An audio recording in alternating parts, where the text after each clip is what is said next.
The second step toward a world that works is safety. Let me state unequivocally that safety for the world is safety for America, and that America has carried the burden of world safety for too many years. Despite the heroic efforts of our armed services, our intelligence services, our military families, the crushing drain on Pentagon resources and the American taxpayer is diverting critically important people, time, energy, and money from the most pressing needs of America and of all humanity. America simply cannot continue to do the job of maintaining global safety alone. If you are in the armed services, I ask you to stop for a moment. Look into your own heart and ask, what do I choose the world to look like? How can I treat others as I would be treated myself? For we begin tonight to consider a new regime of cooperative global safety. First, the United States hereby proposes the establishment of 7 world regional security alliances.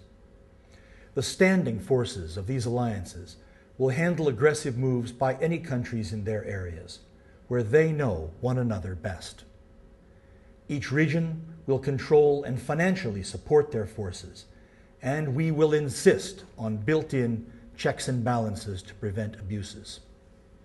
With American help, and starting with existing regional security structures, we propose that 7 world regional security alliances be created in East Asia, South Central Asia, the Middle East, Africa, Europe, North America, South America, and as a safety measure, should any regional conflict escalate, these 7 world regional police forces would have the authority to request that the United Nations Security Council authorize additional strategic military supporting forces in which the United States of America would participate if asked.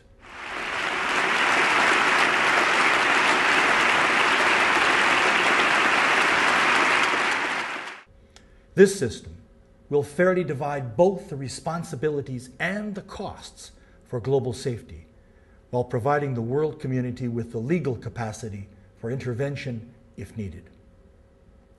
Remember that had a Middle East Regional Security Alliance already been organized in 2003, the United States of America would not still be trapped in the Iraq conflict, because the nations of the Middle East, the United Nations, and the world community might have shouldered the burden.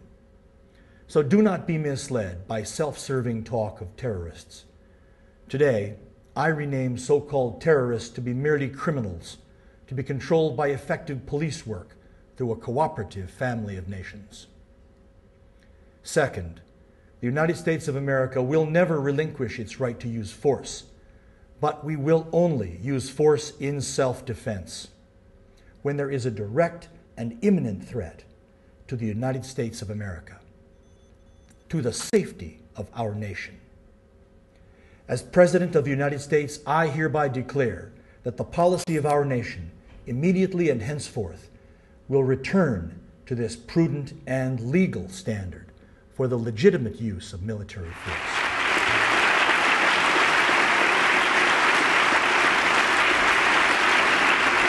Third, we must defuse the threat of nuclear weapons. Nuclear weapons have not been used in 61 years. America has fought major wars in Korea, Vietnam, Kuwait, Afghanistan, and Iraq since then without using nuclear weapons. We have not tested a nuclear weapon in more than 15 years, nor have other nuclear states used them. Ask yourself why.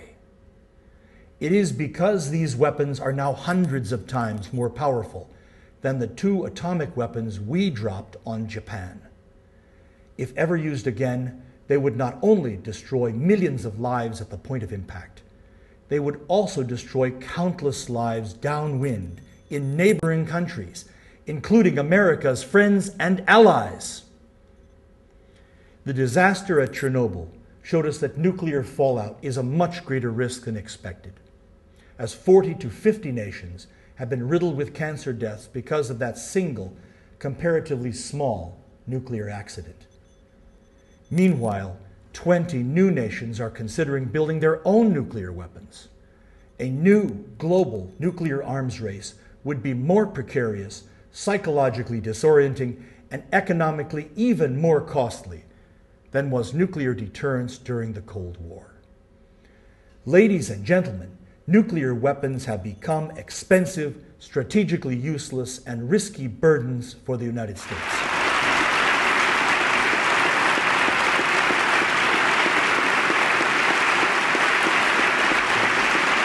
This is unacceptable. We must defuse these new nuclear threats prudently and quickly. But we will not be fools about any of this.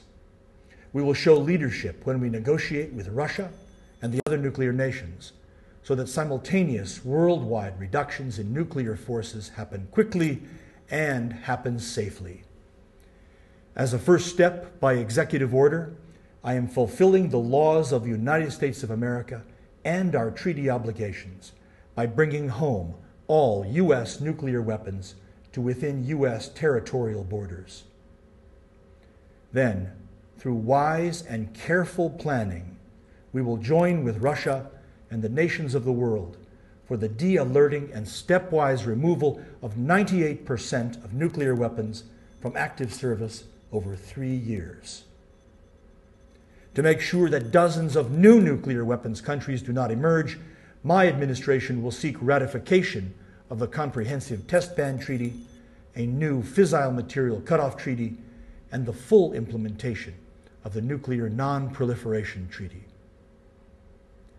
Time and again, the vast majority of nations have supported many of these safety measures, only to be stalled in the United Nations Security Council. For the safety and security of us all, this must change. Therefore, I will support a change in the United Nations Charter so that a Security Council veto can be overridden by a 2/3 majority of the United Nations General Assembly. Diffusing the threat of dangerous, expensive, and strategically useless nuclear weapons will relieve part of the heavy financial burden the United States and other nations carry for better uses. I have directed the Secretaries of State and Defense and our ambassador at the United Nations to convene the Security Council for the purpose of forwarding these initiatives with the nations of the world.